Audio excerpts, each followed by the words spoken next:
Chapter 251. Cultivate Power. Dominic went to the library to relax after dinner and took out the Sorcerer's Spellbook. That was his major project for the next few days, while Alexis and the royal guards planned to go hunting.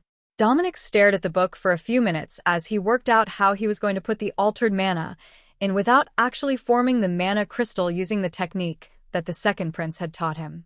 It seemed simple enough, so Dominic began the process and smiled in satisfaction when he felt the spellbook began absorbing the power. The more mana he channeled into it, the brighter the gems in the spellbook glowed, confirming that the Magitech artifact was indeed adapting to the mana he was putting in.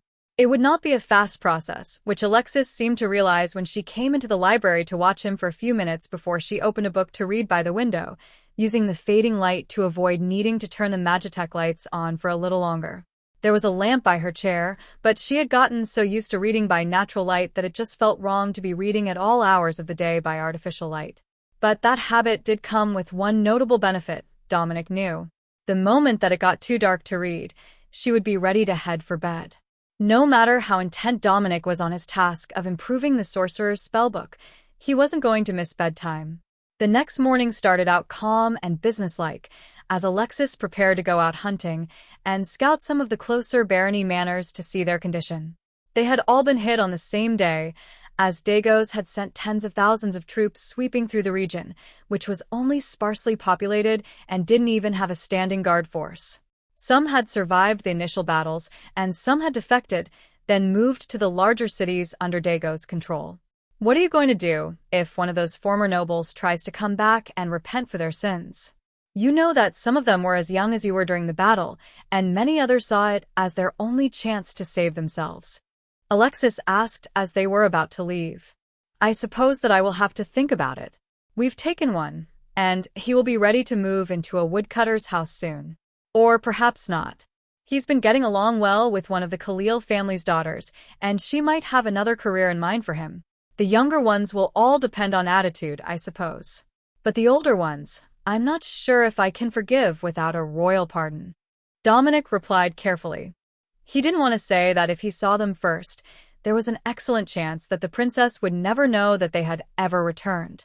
That tidbit of information could go unspoken. Colonel Wilkes nodded. And if we find them living in one of the barony manors? Dominic smiled. Then we get to ask them who appointed them as a noble of the region. Dagos' titles don't entitle them to any land here. Not anymore. If they're just living there and working the land as commoners, introduce yourselves and explain the situation. However, I don't believe that there will be any, unless they only recently moved in. Even the refugees we have taken in willingly passed over those manors without stopping. So, I don't see a high chance that they're occupied, unless someone is trying to hold on to their old authority. The colonel smiled. We will take care of it, Your Grace. I find that the princess can be most persuasive when it is time to negotiate with stubborn foreign nobles. Dominic chuckled and waved goodbye as they headed out to go hunting. They wouldn't go far, and Dominic would add horses to the list of items they needed from the next visit by the Merchant Guild.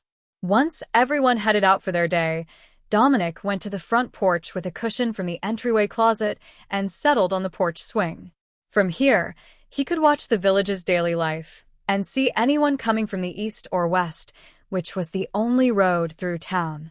He would have advance warning of anyone approaching or trouble in the village. But it was also a comfortable spot for him to work on improving his spellbook. The power flowed smoothly into the book as Dominic watched everyone going about their day, and the more that he did it, the more that it became instinctive. He barely had to focus on the process by the time that one of the veiled maids brought out lunch. By the time that he saw a caravan coming from the Signia side of the border, he was already on to drawing designs for a new form of artillery orb as he worked on the power level of the spellbook. He couldn't devote mana to anything else. It still took all of his energy focus. But his mental focus was not nearly as necessary to keep the process going at full speed. The caravan didn't look like a merchant guild group, the wagons weren't right and were mostly drawn by oxen. But it didn't look like refugees either. There weren't enough people. A refugee convoy would normally be overflowing with people looking for a better life. Dominic raised a hand in greeting and stood as the caravan's lead driver caught his eye. That was enough to get them to turn off the main road and up the driveway to the estate, so they weren't likely to be farm vendors stopping in town to sell their wares, either. The convoy stopped outside the stone wall, and Dominic went out to greet them and see if there was anything they needed that he had. Duke Wistover, it's an honor to be greeted by you personally. A deep male voice called from inside one of the carriages. Then, a young soldier stepped out, and Dominic smiled. Captain William Robert. When were you discharged from the Natural Sons? Dominic greeted him. Just a few days ago. My older brother passed of illness, leaving me a title and little else. The Natural Sons Charter says that it is for untitled nobles, so they sent me back to the capital for the passage ceremony. Then the king announced that I was not returning back to active duty, but being granted a barony within your lands. I have the royal decree here. He explained. Chapter 252, Billy Bob. Dominic sensed the princess and the others returning from a hunt, mostly by the smell of fresh blood from their catch, but didn't say anything as he read the decree. All right. Let your animals rest a moment. There are estates nearby, and the princess will know best which are most suitable for your people to move into. Many of them were never looted, so they've simply been abandoned for a decade. But they might have techno-magic for basic repairs and such. If they do, we can patch it up in an afternoon, and you'll have everything that the former baron left behind. Dominic explained. William Robert smiled. That would be spectacular. I grabbed everything that I thought I would need, including this group of refugees looking for a new home. They're from the Cleoe region, and their home village was burnt in the first stages of the war, so they were already in the capital. Dominic knew that the princess had been spotted when the others with the new baron bowed nearly parallel to the ground, and William Robert raised his fist to his chest in a military salute. Princess, it is an honor to meet you here today. I come bearing good news. I have been granted a barony within your territory, he announced. Alexis smiled. Billy Bob, it's good to see you again. Though I didn't expect anyone from the regiment to be here so early. The soldier blushed a little at the familiar nickname, and the royal guards chuckled at his embarrassment. I came back early and was released from service to take up the title. Duke Wistover mentioned that you might know which of the barony houses within the territory would be best to choose from. He explained. Alexis nodded. There is one that the guards noticed a few days ago, still intact, with mostly intact farmhouses.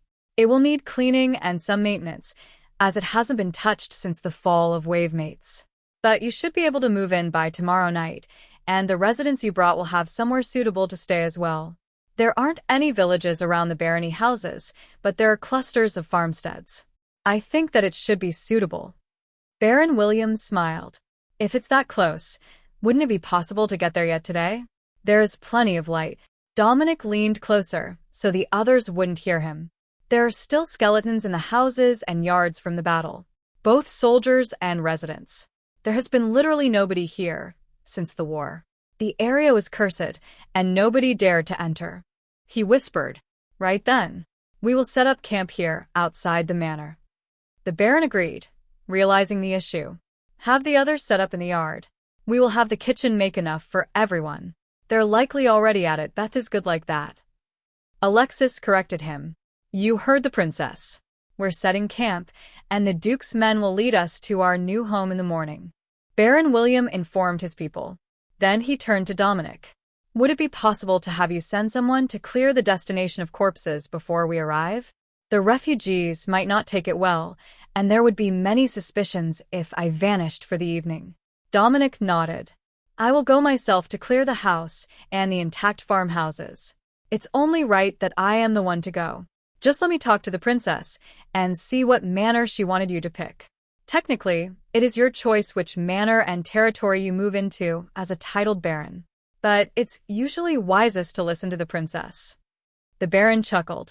Given the circumstances, that might be more true than ever. Some of the houses will be in very rough shape after a decade abandoned, and who knows what sort of shape the territory will be in. So going by what she already knows about the region is guaranteed to be the best choice. But the real question is if she decided to explore so that she knew her territory better, or if she was actually out monster hunting out of boredom and exploring the manors was a secondary concern. It was definitely the second one, Dominic knew. But he wouldn't say it out loud because they both should have taken time to visit more of the territory than just the few farmsteads around the ducal estate. However, they had been much too busy. The traveling group started to set tents inside the wall of the estate, the safest spot they could have hoped to be for the night, and the maids came out to set up tables for the feast. You know, you don't have to do that, Duke Dominic. You just got here, too. And your supplies can't be in a great position. Baron William whispered. We're not so desperate that we're short on food just yet. Don't worry about it. The new arrivals that we've gained since we arrived all picked nearby farms that had intact gardens, so the estate is already providing enough to support its people. For the most part, anyhow. Dominic replied, shrugging off his concern. The meal was heavy on the soup, with fresh bread. The sliced meat and cheese weren't as plentiful, but none of the farmers would be shocked by that. Dinner on the farm was a lighter meal, with the majority of the food intake reserved for breakfast and lunch, when they needed the fuel to keep working. Even this much for dinner was far more than most of them had managed at their own homes before the war. But the real treat came out a moment later, when Beth brought out a large and decadent cake, sliced for everyone to get a portion. That sort of treatment for traveling peasantry was a rare thing among the nobility. Surely, they all would have offered the barons such hospitality, but only a few would extend that courtesy to common farmers. There is a shower head at the side of the shed, with a curtain hung around it. If anyone wishes to wash up for the evening, so you can leave early, it's free to use, but the shower dispenses only cold water. Dominic informed one of the carriage drivers. Thank you, Lord Dominic. I will welcome a chance to wash the worst of the dust off after a week on the road. The man replied quietly.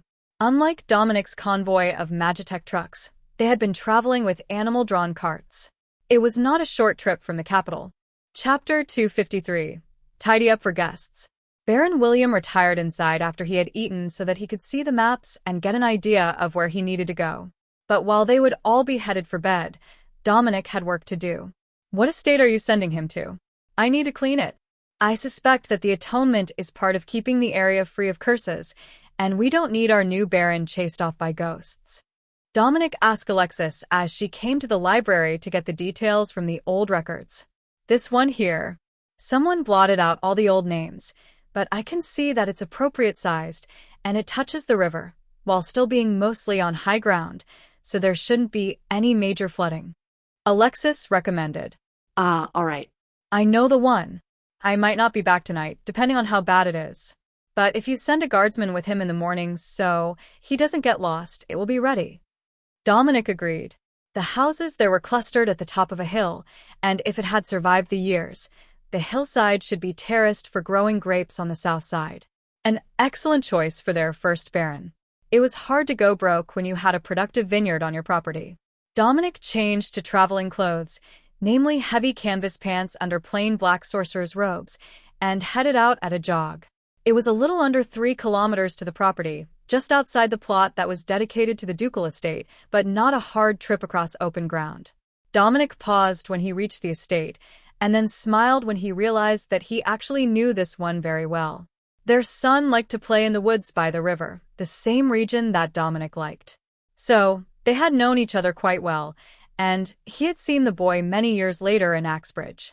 The father had fallen in the battle at the Earl's estate as he was visiting during the attack, but he only had his wife and oldest son with him.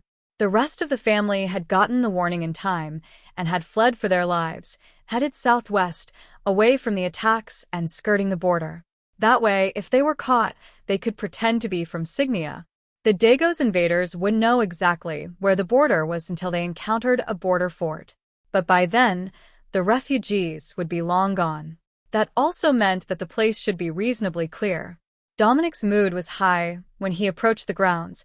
Then his heart fell to his feet when he saw a small forest of spears driven into the ground and surrounded by skeletons. How had that happened? The family hadn't fought here. Then Dominic saw the signs. Dragon claw marks on the stone of the manor, and scorch marks on the stone. He had happened here. It must have been during the early days after the invasion, when his mind was still clouded.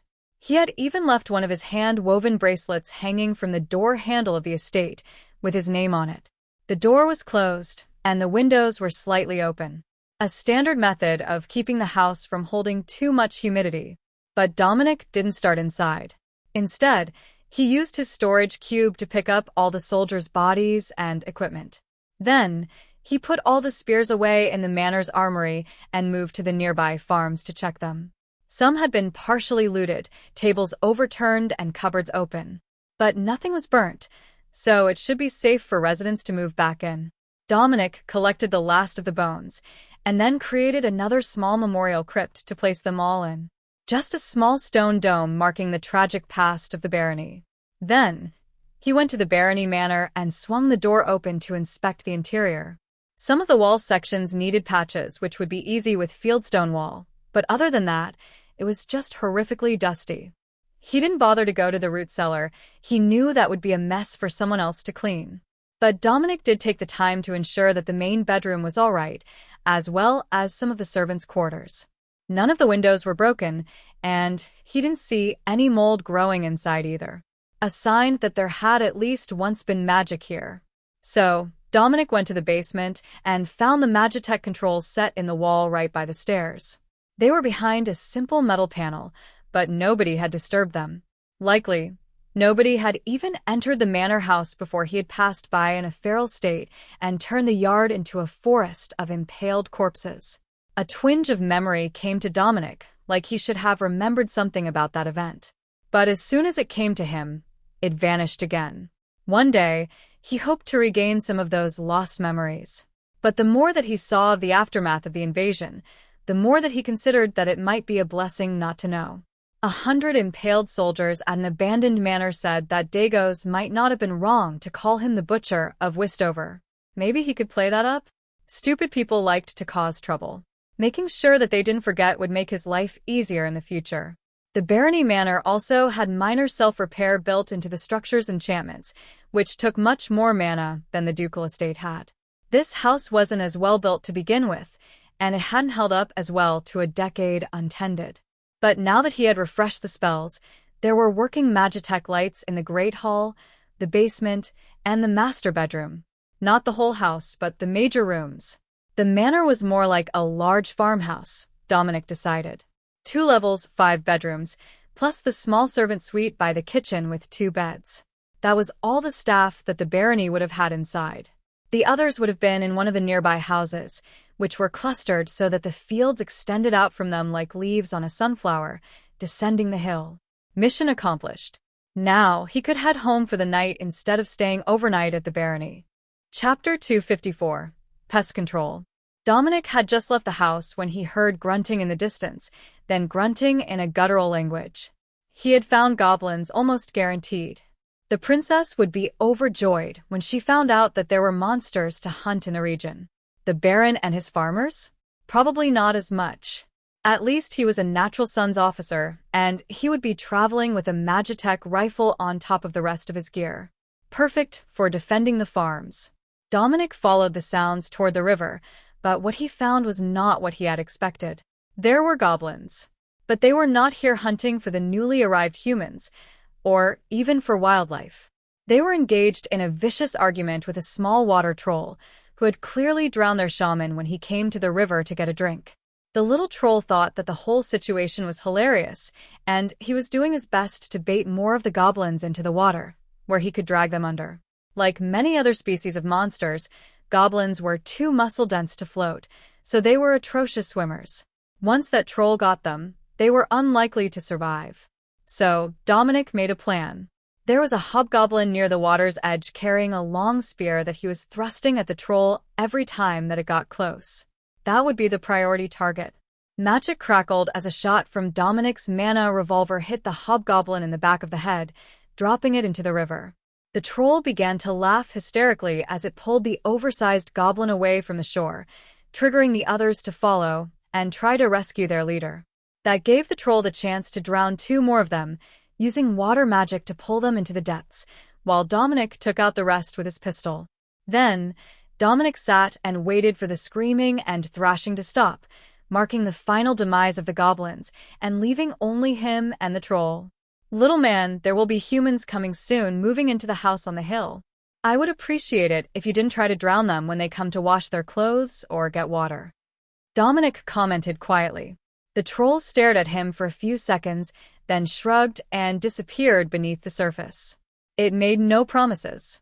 However, an angry dragonkin was bad news, and it knew that Dominic might make it move if it was trying to drown his servants. In the troll's mind, that was the only role that humans could have for a dragonkin. Dominic would be the boss, and they would do what he told them and bring him food. It was a good arrangement. He wished that he had underlings like that. He wouldn't have had to wait for the goblins to come to the river on their own. Dominic turned and left, allowing the troll to eat in peace. He had intended to head straight back home, but now that he knew that there was a water troll in the river, he was curious about what other sorts of monsters had taken refuge in the cursed area. Following the scent of the goblins, Dominic searched for any survivors, but only found an abandoned campfire. That was a good sign. It meant that they had only been a small traveling pack, and there wasn't likely to be any more of them nearby, or they would have teamed up. But one thing that Dominic didn't scent was anything cooked over the fire. Goblins didn't clean up after themselves. At most, they might bring a cook pot with them from site to site. But this site didn't even have signs of sticks to roast meat, or any inedible parts of gathered plants. They must not have stayed long enough to get hungry, which wasn't long. They were goblins, and they were nearly always hungry. Yet, Dominic also didn't sense any other monsters in the area. Nothing that might have chased them into operating in a small enough group to be ambushed by a water troll. At a casual jog, Dominic circled the territory on the west side of the river, looking for signs of monsters. He picked up signs of many deer, Axbridge antelope, and their local blink cat, but nothing that overly concerned him. That left only one more thing to do. Leave a welcoming gift for the new Baron. Dominic returned to the top of the hill and used the transmute stone spell that he was gifted by the techno wizard in town. With little effort, it turned the slick mud road up the hillside nearest the ducal manor into a rough stone pathway. That would make it much easier to get the wagons up and down the hill. The path wasn't wide, but it wasn't much easier to do than the fieldstone wall spell, and still took Dominic hours to finish. The moon was high in the sky by the time that he started heading back toward the manor, letting his dragon blood-enhanced vision guide him down the paths between fields. The whole region was silent, and the farm families long in their beds before he made it back. But when he approached the village, Dominic noticed that there was a royal guard on duty at the manor, as well as one of the Khalil family members watching their compound. Just enough of a watch to ensure that nothing major would happen at night without an alarm being raised. Assuming that it wasn't assassins approaching, or a dragonkin in a black robe, with his hood up in the dark. Because Dominic was almost inside the manor when movement in the porch light finally alerted the guard that he had returned. "You are entirely too good at that," Julio complained as Dominic walked into the house. "Thank you. But what are you doing up after midnight?" Dominic asked the castellan. "Getting budget paperwork ready for the morning. Since the house has Magitech lights, I can work late into the night and be prepared for the caravans. If the schedule is on track, according to standard travel days, we should have a convoy coming from Signia sometime tomorrow, and I suspect that it will be early. Then, either late tomorrow or the day after, we should expect another convoy from Stantia province. One that started somewhere in Axbridge and is working its way to Signia City." Julio explained. "That should be perfect for our needs. Axbridge might have something good for us. Something that nobody else along the route would have thought to try to purchase." Dominic replied with a smile. Having the Merchants Guild on their side was making life so much easier. Chapter 255. Good guess. Though the source of his information was known only to him, Julio was spot on with his estimation of the time that the convoy from Signia City would arrive. However, nobody had warned the new castellan about what would be coming with the convoy. What arrived at the estate wasn't just a standard traveling merchant convoy. They had brought an entire circus troupe with them, on their way into Axbridge for the festival season. The carnies looked just as surprised to see Dominic as he was to see them, and there was more than one familiar face among the crowd. In fact, most of the carnival staff appeared to be people that he had met in the past: thieves, murderers, and fugitives. All working together with trapeze artists, contortionists, and a group of visibly drunk techno-wizards who had invented most of the steam-driven carnival rides. "Welcome to the Duchy of Westover." Dominic laughed as the carnival's representative stared at him in shock. Dominic Wavemates? I thought that you were dead. The aging techno wizard gasped. Rumors of my death tend to be highly optimistic. Tell me, friend, what brought you to Signia City? I don't recall there being a festival this month. Dominic replied. We were in a ford on the south end of the continent, and the only ride we could get by sea was to Signia City. We were going to hitch a ride to Heir or Mitfield, but none of the ships are headed that way. Something about Heir putting a new tax on imports. We need to get to Witheaton and Axbridge within a month, and this is the only way that we were going to make it. He explained. The Merchant Guild caravan leader nodded. After here, we're turning northwest for Limsbury, then it's good roads all the way to Kynwyn and the river highway to Witheaton. That would put them in position in time. Not by much if they stopped at a bunch of small towns for a day or two. But everything was mounted to steam tractors, so they could reasonably make a few 100 kilometers a day if they didn't stop. A few of the locals came out to meet with the caravan, including the 2 local techno wizards, who were growing more excited by the step as they saw who had arrived. Jerry, what is with the circus? And aren't those the lovely ladies of the Redsham Royal Rest Lounge? The older of the 2 techno wizards asked. One of the young women winked at him, then blew him a kiss, and Dominic had to struggle not to laugh. The Royal Rest was a brothel, and the closest thing that they had to royalty among their patrons or staff was a group of drag queens who performed for Ladies' Night. Why their girls were with a traveling carnival was probably better not to ask. Especially one that had fled to the far end of the continent, a trip that would have taken at least a full year at the usual rate of a carnival. Possibly 2 years if they didn't go directly there. Dominic felt a hand on his back as Alexis stepped out beside him in casual armor, ready to head out hunting or to escort the Baron's people camped in the yard to their new homes. Do you know these people? She asked curiously. Some of them. Jerry is a techno wizard from Axbridge. We did some business in the past. Some of the men here are also familiar faces. I didn't expect them to be operating a carnival, but it looks like they've come up with some fun events. Dominic explained. The Merchant Guild member began to discreetly sign to Dominic, explaining the situation. The carnival formed to help a princess of Sazian escape an arranged marriage into Dagos. But they weren't the most reputable sorts, and Axbridge exiled the carnival members for a year and a day for attempting to seduce a prince who was already married. Dominic smirked, then nodded in understanding. A minor misunderstanding, he was certain. More likely, the prince's wife found out about a dalliance and appealed to one of the senior bureaucrats to issue an edict as punishment to her cheating husband. These are new arrivals, headed to set up in a nearby barony, but there are a few hundred others who would appreciate some entertainment. I will pay if you are willing to set up for the day, Dominic suggested.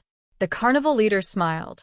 Well, the caravan has goods to trade with the Wistover village anyhow, so I don't see the harm in it. We can be set up in an hour, as long as the travel boss doesn't disagree. The Merchant Guild's driver shook his head. Not if we're going to stop for 2 days in Limsbury. They've got 1,000 times larger market, and neither of us can afford to cut that stop short. The carnival members gave a resigned sigh, and the merchant relented. Not a whole setup. But if you want to open the stage to do a trapeze show before we move along, I'm sure you can make a little in donations. That was good enough for them. The trapeze stage was designed to fold out from the trailer in under a minute, and only needed the safety pins checked and the curtains hung to begin a show. There was a Magitech net under the swings that would keep them relatively safe if they made a mistake, and the whole setup was perfectly practiced after over a year of constant shows. They also had a popcorn machine, which wasn't a common item in Signia, mostly because they didn't grow much corn. The sight brought everyone who wasn't actively working in for the show, and Dominic chuckled as all the shops in town put up closed signs to come watch the carnival. Most of the farmers were in as well, with only a few left in the fields, and a few that must be at home cooking or completing other tasks. The Alator kids were especially excited about getting to watch the show as a day out with Grandpa. Dominic could see that they were lingering toward the back of the group and called them forward. They're not putting on a full-paid show, just taking donations for the trapeze show and selling popcorn. They've got to rush along to Limsbury this afternoon, he explained. The old general smiled. That would make the kids happy. He didn't have spare coin to take them to a show, so he had been planning to watch from a distance, not the paid seats that were usually erected. However, that lack of funds would change very soon. His son was in to barter a sale with the merchant guild, and they had managed to pull an extra 1,000 kilos of oats and potatoes from the fields after their pantry was full. They had even gone as far as to raid one of the burnt farmhouses to recover the canning jars from their pantry. Dominic had said the burnt-down farmsteads were the lowest priority, so it shouldn't cause any issues to salvage what his family could from houses unlikely to be rebuilt when the farms now were much larger than the old sharecropper fields were before steam tractors existed. Chapter 256. Traveling Lawman. While the circus set up, Dominic noticed that one of the men was in an intense discussion with the merchant guild's trader. They were still taking customers and reloading their wagons with goods for Limpsbury, as most of what they had was sold out by the time that they passed Castle City. But it had to be important for the merchant to not make him wait until after the deals were done. Finally, the merchant nodded, and the man turned to walk to Dominic. "Duke Wistover, if you have a moment, I would like to make a request of you," he asked. Dominic nodded. "Certainly. Everyone nearby is privy to duchy business, so ask away." The only ones still standing nearby, as the circus got ready to start, were Alexis and a few of the royal guards. "I see that your duchy doesn't have a lawman at the moment. I have experience in that field, and would like to apply for the position of sheriff." Dominic looked the man over, wondering if he was simply incredibly gutsy, or if he really had the qualifications. A sheriff wasn't a town guard captain, or any such mundane position. The sheriff was the Lord's left hand, the enforcer of laws and tax collection orders, the boogeyman that criminals and debtors feared. While the man was tall and powerfully built, being a common goon wasn't enough. He also had to possess the ability to accurately calculate and track debts, taxes collected, fines, and to negotiate legal disputes between villagers. Seeing Dominic's doubt, the man pulled his necklace from his shirt, revealing the trade skill core of a level 30 gunslinger and patches of silver scales on his chest. Then, he took out a tarnished silver medallion and handed it to Dominic. The North Kynwyn County Sheriff, the badge read. It also had the mark of wave mates on the back. "You were a count sheriff before?" Alexis asked, recognizing the badge, just as Dominic had. He nodded. "Nate is my name, and for 30 years I was the North Kynwyn County Sheriff. 1 year ago, that old wizard convinced me to come along on his fool's errand, but now I'm ready to settle down again and return to a stable life." Alexis stared at Nate. "You served for 30 years? The lawman laughed. "Dragonkin aged slowly. I will be 100 years old soon, but I've got a few solid decades left before I start getting old and decrepit." That made the princess reassess everything that she had assumed about the man. He looked to be in his later middle years, and she would have put him in his mid to late 40s. A good age for a sheriff, as the job was the pinnacle of a lawman's career and didn't come early in life. But he was nearly twice what she had thought, and had probably been a sheriff since he was 50, then spent a decade in exile after the fall of Wavemates. Dominic waited for Alexis to make a decision. He might be biased due to the man's origin, but Alexis should see things clearly. Fortunately, she smiled and extended her hand toward Nate. "You have yourself a deal. We will work out the pay details and housing once the carnival is on their way." She agreed. Nate bowed politely and kissed her knuckles instead of shaking her extended hand, which made the royal guards chuckle. It was very proper, but the princess was a paladin and normally insisted that everyone treat her as such, and not as some delicate or ornamental princess. Seeing their new sheriff being so polite was an almost jarring transition from the casually militant treatment she was used to. Then Nate straightened, and Dominic cleared his throat to get everyone's attention. "As you're at least partially dragon-blooded, I will need to ask what abilities you have." The sheriff shrugged. "I can use a bit of external mana. Not much, but I can reload my pistol even if I've got a mana lock strap on. I'm not a royal dragonkin. I come from the Kynwyn family. Noble, but not royal blood." "How much of the Wavemate's blood did you get in exchange for such an obvious mark of heritage, Your Grace?" Dominic smiled. "I can use external mana well enough to cast all my spells, and I can use the arcane blast at will." Nate smiled. "Oh, Now that is impressive. I haven't heard of a royal with that much power since I was a child. If you said that the arcane blast healed you, I would think that we had another king in the making. Alexis gasped, and the royal guards chuckled nervously, which made the sheriff look at Dominic suspiciously. You do, don't you? Heal when you kill with the arcane blast? He asked. Dominic nodded. Indeed I do. But that's not common knowledge outside the Signia royal family. I understand, my lord. I will keep the extent of your powers to myself. I am certain that there are enough rumors to keep the truth muddled for ages, so long as you don't confirm it yourself. Alexis smirked at him. Why don't you tell us a bit more about those rumors? I know that you were in exile, but surely you've heard at least a few. Nate chuckled. Let me regale you with the grand tale of the Butcher of Westover. Then he paused. It feels wrong telling this story in bright daylight. Dago's nobles tell this to their children as a horror story, like the old ghost stories.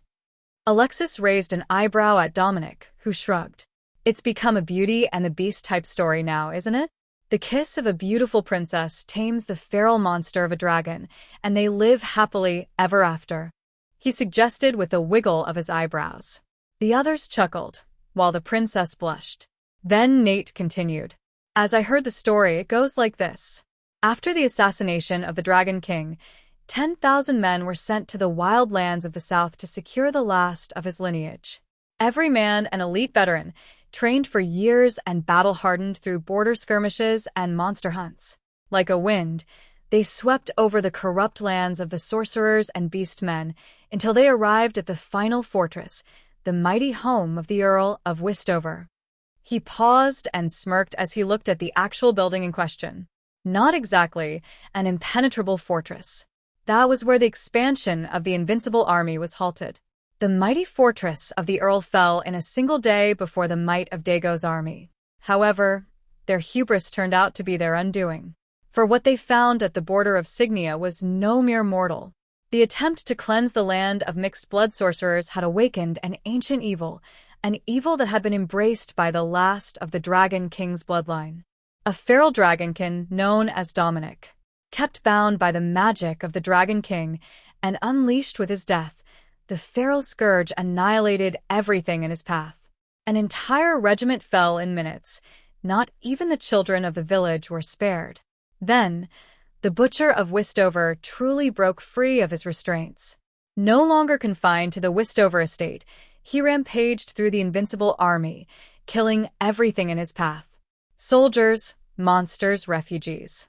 Nothing survived where the Butcher passed. In desperation, the King of Dagos redeployed his armies. 10,000 men were sacrificed to lure the rampaging ancient evil across the border, and decades of negotiations with Axbridge were sacrificed to force them to ensure that it never returned. He finished dramatically. Chapter 257. Abridged Knowledge. That's the abridged version, given current company. He added hastily. Alexis looked impressed. But wouldn't that make Dominic the first one to return from a feral state? Nate laughed. Oh, far from it. When a dragonkin eats a monster core, they do go feral, but it's not a permanent state. Within a month or two, we will process the wild mana and return to our natural state. During the early days of Wavemates, the kings used to use berserkers in battle, who would be locked away until it was time to fight. With enough magic, they can be calmed and confined. Of course, if you have as much power as a Dragon King, you could probably just cleanse the effect entirely. I heard that the second prince managed it with a feral bear beastkin once. Alexis hadn't heard that rumor about her older brother. Colonel Wilkes chuckled. So, the reason that everyone in Dagos is so scared of Dominic is that they blamed every combat loss in the border regions on his rampage? Nate nodded. As far as their stories go, they hardly lost a single man clearing the country. Only when the Butcher was unleashed did they lose entire regiments and field armies. Dominic flexed dramatically. Hear that, my love. I single-handedly defeated an entire nation's army. Alexis laughed. Don't forget that the first time I met you, you were harassing goblins with a bunch of schoolchildren. Dominic shrugged, but the smirk on his face was impossible to hide. Oh, how the mighty have fallen. Nate smiled. I believe that I will enjoy living here. But I should warn you that you are likely to attract trouble soon. The Dago's installed nobles still hold a grudge about those events. Most of them lost family in this region during the invasion, and they all blame you for every single death. Dominic sighed. I really do need to improve the level of my magic. Times were hard, and I was only a young child when I left for Axbridge, so I never got to properly train as a mage. Nate just shrugged. I wouldn't worry about it too much. However, you might want to arrange for some mercenaries to stay in the village for the next year or two until you've got a full force trained and the Dago's nobles have given up on revenge. Alexis sighed. There isn't one to hire. Every mercenary that can be trusted was drafted into the Signia Royal Army, and they're all still deployed until the settlement with Dago's is finalized and enforced. It will be half a year before most of them are ready to start taking new jobs again. That made the lawman think. Well, if we armed some of the farmers, it should be all right. Like a sheriff's posse or a local militia. There are plenty of old soldiers in that crowd, and as I recall, if you call them militia, it gets around the decrees against commoners openly carrying weapons. Signia's rules on that were much less strict than the laws in Dago's. But there were still some considerations about wearing weapons in town. Dago's only allowed those with some measure of noble blood to become adventurers, while Signia allowed commoners to do the same, as long as they didn't have a criminal record when they started training and got their trade skill core. Alexis and Wilkes silently conferred, then nodded. I think that we can offer combat training for the locals and provide some weapons for defensive use. We don't need a standing militia just yet, I don't think. The major cities are still being transferred to Signia control, and they'll have their own issues before anyone comes looking for us. But that will give us time to train the locals to defend the village and farms effectively. Dominic agreed. The farms around Eramo's village all benefited heavily from having Wiz and Bella living there, and that was just two capable combatants.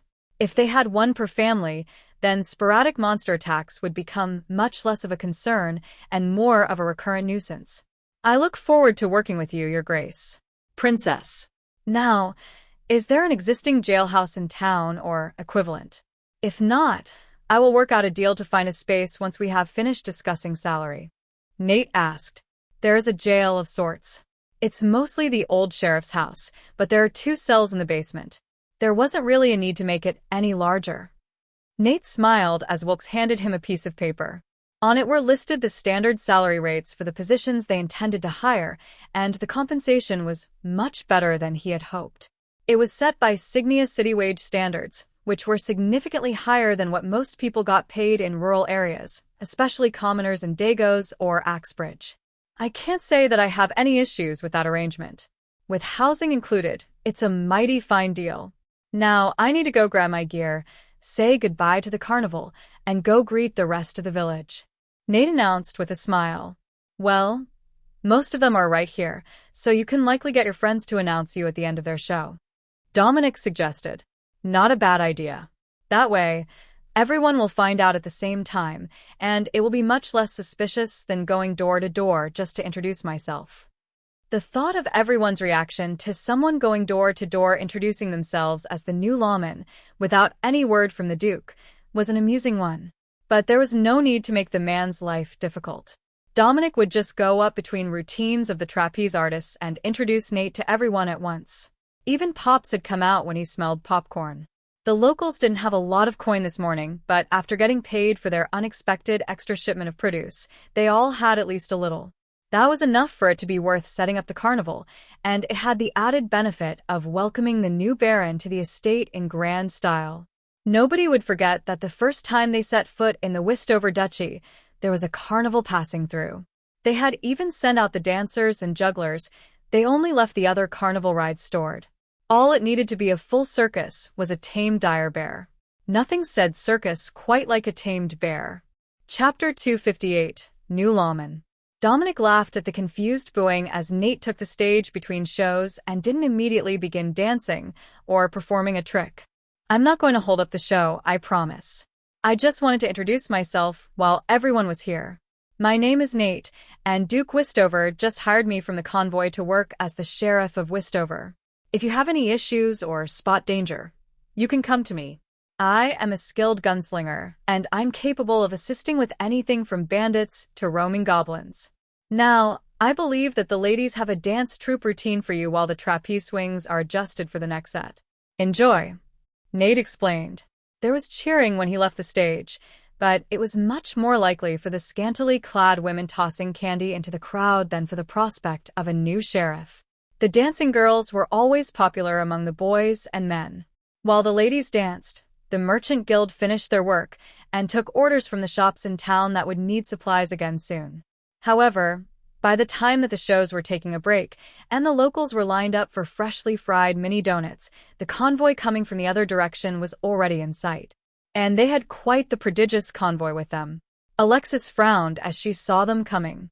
Did they uproot half a city and send them our way? And there are a lot of uniformed jackets in that convoy. Dominic looked closer, then nodded. Enlisted soldiers or perhaps town guards. It's hard to tell without any of the badges on them. They really might have emptied an entire village and sent them our way. He agreed. The carnival saw that there was another convoy coming and prepared to pack up and get on the road.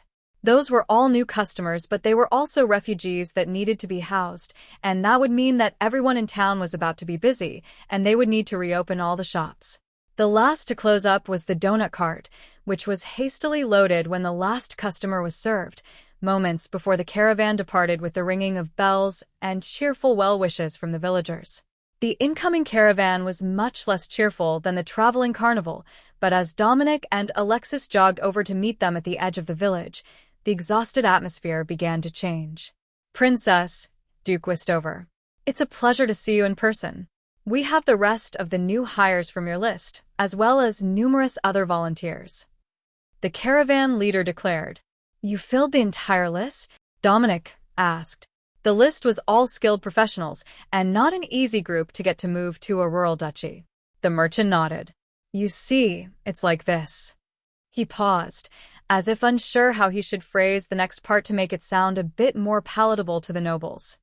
The city of Grant Butte suffered heavily during the war. These good folk are from the surrounding villages, and a few from the city itself. They were intending to make rafts and simply float down the river, knowing that it would lead them to you. However, that wasn't practical with everything that they wanted to bring. Livestock don't do well on rafts. There are farmers and a number of other professionals, including most of the staff of the former Viscount's manor. The Signia military dismissed them now that their former lord is gone, but I believe they will be loyal enough. Though, your manor is somewhat smaller than I had expected. Given the legends of the region, I had expected it to be more of a fortified keep. The merchant explained. Alexis winked at Dominic. War stories tend to be told to make the winners sound more impressive. Well, the important part is that the Merchants Guild has fulfilled our commission, and we have made delivery of every professional that was requested. He declared proudly. Alexis nodded and handed the man a small sack of gold coins, which he weighed with an expert hand, then nodded happily. It's been a pleasure doing business, Princess. We are intending to establish weekly caravans from Limpsbury in the near future, so I expect that I will see you again very soon. Dominic shook the merchant's hand. Now that I've got one baron in place and more to come, I will start improving the roads in the region as well. It might take years before anyone improves the whole 300 and some kilometers to Limpsbury, but rest assured that I will start improving the region under my supervision. The merchant sighed in relief. You have no idea how nice it will be to have even a little bit of road to work with. I don't know if they simply shipped everything by river in the past or what, but this is ridiculous. Dominic smirked at him. This region was deliberately remote. The Merchants Guild came once a month overland. The merchant mentally calculated the reasons for that, then realized that the most likely was that the Earl of Westover was the Wavemates border station, and he was willing to overlook a few small discrepancies between what came through and what was reported to the king's tax collector. For a price, naturally. That was just good business practice when you were dealing in everything that could fit in a wagon. The caravan leader handed Dominic the list of everyone that he had procured for the duchy, and Dominic nodded. All right, I will meet with the head of every family and explain the process. Some of them can likely accompany Baron William and his group back upriver. There is a barony manor there with more farmhouses than he's got people, and the fields between here and they're in good shape. Many of the good farms closest to the ducal manor have already been claimed, but it's only 3 kilometers to the barony manor. There is no village to speak of, just the farms and the manor, but there is room for more houses. The merchant nodded. Perhaps a few of the farmers. I brought you an entire witch coven as well, 6 women who will want a rural home. He signed. Excellent. Baron William will be pleased. Send them to me, and I will show them the right spot. Chapter 259. Julio's talent is organization. Julio rushed out to start assigning houses, noting the intended farmsteads and guiding woodcutters and hunters to the surviving homes with the best amenities. The man might have started with an accounting base, but he was surprisingly capable as a household manager. The Royal Guard was also helping with directions and getting everyone sorted in the town. They had a few conflicts of interest, as they had gotten more than one of many of the trades, simply because the Merchants Guild hadn't asked about the other trades in the family, other than that of the head. From what Dominic had gathered, their home region had been in a bad way even before the war, thanks to mismanagement and punitive taxes levied upon them. Finally, a group of women, ranging from an ancient crone who was likely more swamp hag than human, to a young girl with bright purple eyes, came up to greet Dominic. If the witch coven was trying to be discreet, they weren't doing a good job of it. However, when the royal guards greeted them, they didn't quite make contact with the witches, and none of them seemed to notice the odd appearances. They had disguised themselves with an illusion, but excluded him from it, so he knew who they were. Ladies, I have the perfect house for you. Assuming that you are looking for something more cozy and less sprawling. He greeted the group. The old hag smiled, showing him a mouth full of crooked yellow teeth. That would be wonderful, Your Grace. With my alchemy skills, it's better not to be in the village itself. The scent gets to people, you see. She explained. Alexis, if you don't mind, I will show these ladies to the spot I have in mind. It's a bit out of the way, and I don't want them to get lost. Dominic explained. Of course. I will settle the others and update the map. Do a walkthrough of the outlying homes on your way back, just to be sure there aren't any arguments about housing outside the village. She agreed. Dominic motioned for the witches to follow him, and began walking toward the river, deep into the woods, where very few houses had been before the region had been abandoned, but toward his old family home. I think that this spot should be precisely what you're looking for. It's a bit nostalgic for me, so I might drop in a visit once in a while. But it's got room for 5, a full Magitech restroom and shower with a good well, and a full stone basement to work in without risking anyone coming in and disrupting your potion making. Dominic explained. Was this where the old coven lived? The hag asked. Dominic shook his head. The old coven were garden witches, and they lived in town. This, my new friend, is my own childhood's family home. I thought about leaving it empty, for nostalgia's sake. But it's really the only house remote enough for you to live your lives without using your disguise magic. And it's the only one outside of town that won't need extensive renovations for the coven. Stone basements aren't common here. Most of the homes are too close to the river level. The youngest of the witches walked inside and began opening everything. Doors, cabinets, the toilet seat. It looks like a good house to me, she declared, then gave the incinerating toilet a second look. That contraption looked like it could be dangerous if it malfunctioned. The furniture is yours to keep. I took all the family heirlooms out, though. So if you need anything made, let me know. Most of the other houses came fully stocked. Dominic explained. The old woman shook her head. We brought everything from our old house. All we need is a good roof and a lord who doesn't ask questions that he doesn't want the answer to. Dominic chuckled. Just don't cause any trouble. As I recall, most of the swamp fae like to eat wayward humans, and that's not going to work for me. The old woman made a disgusted face. I would take offense to that, simply for the culinary disaster that is an unwashed villager. But I get your point. We're all dark fae-blooded to some degree, but none of us got the impulsively evil tendencies. I won't blame you for keeping a close eye on us. I just hope that you'll give us a proper chance. If I wasn't willing, I wouldn't have led you to my own home. I can smell the nature magic and potions on you, so I'm entrusting you with this spot. If you need healing magic or a midwife, Ask the troll who lives 3 houses down, past the manor. He's our healer, and his wife has experience in the field." The witches quietly cheered as they went in to explore the house, then celebrated when they found the stairs to the basement. The house wasn't huge, but the underground workspace had a Magitech fan that would pull potion fumes outside. A bit of clever engineering that Dominic hadn't seen the need to remove. It wasn't Magitech unless you put a Magitech fan in it. Just a clever use of the chimney of the stove overhead to suck the air up. Thank you, Lord Dominic. This is a lovely home. We do have one last thing to request. Only Betty can pass for human, and she's not very social most of the time. Instead of keeping our disguises up, we would like to send our potions to the estate for you to sell." The old woman pleaded. Betty was the youngest one, with the glowing purple eyes. That was pretty conspicuous, but not so bad that she would be immediately outed as Dark Fae. The whole category were deemed to be dangerously unstable, and even in Wavemates under the Dragon King, they had been shunned. All right. I will take care of the sales for you. Let me know if there is anything that you need, but the garden is a full acre, and there is more clear space if you need it for herbs." Dominic agreed. "We will. Now, this is for you, a welcoming gift in lieu of a home price. I see that you've got royal paladins, which will help with healing, so take this gem instead. It's a favorite of mine."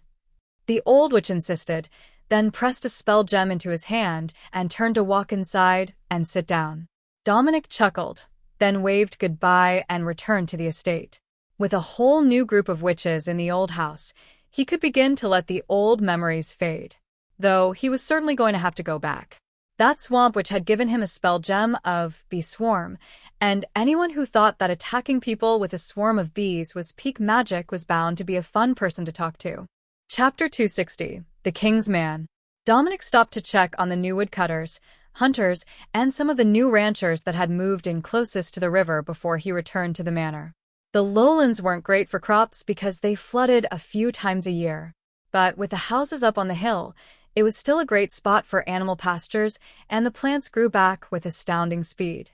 "Lord Dominic, it's a pleasure to meet you. My name is John McKay. I was once a friend of your uncle. My condolences on your loss. Unfortunately, work took me out of the country during the invasion, and I was unable to get back fast enough to fulfill my duty. However, I am thankful to have gotten the opportunity to see the Wavemates family redeemed and returned to at least a portion of their ancestral home." The sheep farmer greeted Dominic as he approached. "It's a pleasure to meet you as well, John. You've brought quite the herd with you." Dominic replied. The sheep farmer nodded happily. "Part of that is my wife's doing.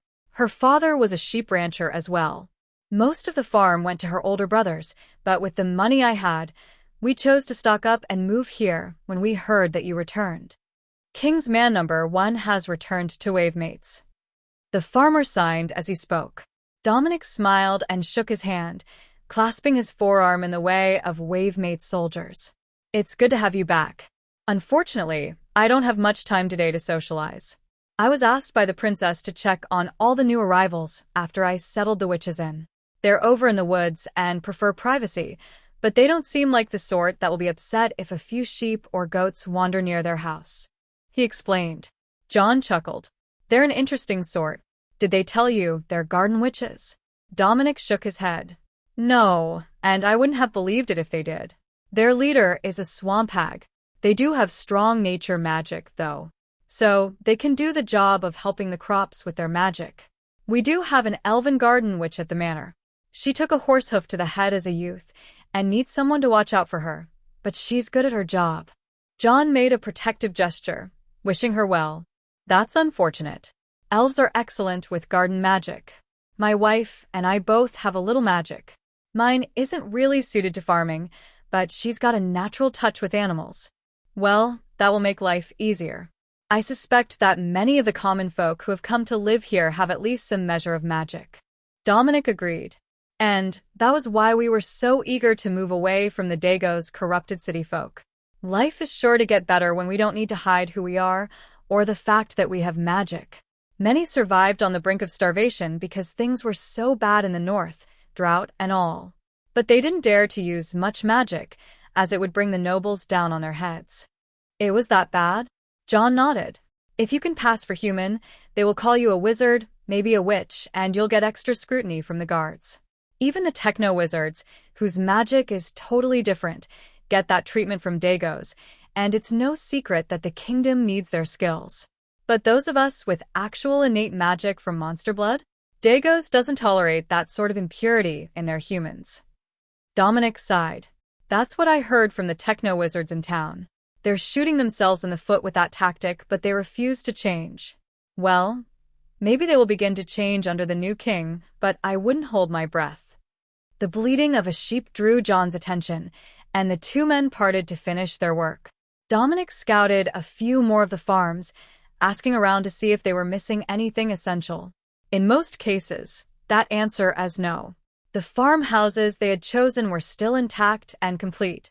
At most, they only needed a few little things that would either come from the mercantile or from Pops.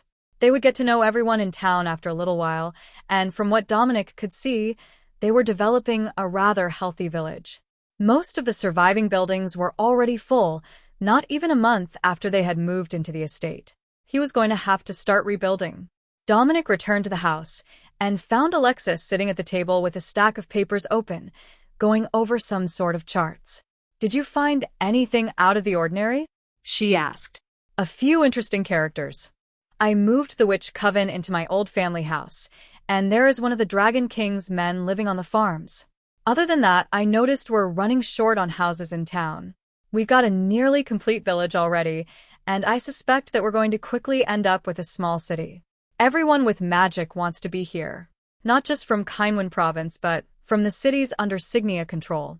The people without magic have started taking on the Dagos' attitude to magic users, and it's no secret that we're taking them in here. He replied. Alexis pinched the bridge of her nose. I was just running crop production numbers to see what we needed to support the village. I didn't need to hear that the numbers are going to change that quickly. Dominic shrugged. If it helps, we got 2 more steam tractors today, brought by new arrivals with money. We might be nowhere near full use of the cropland, but with so much technology, we might have to increase the allotment from 40 acres to 80 for many of the larger families. That's still easily workable for them when they've got steam tractors. Also, the ranchers have moved in down by the river, with a few fields up the hill, for the spring flood season. Alexis slowly closed the folder full of data and frowned. Julio, I will look at these later, after we update them again. For now, just let me know if there are any rumors that we might be running short on food of any particular sort.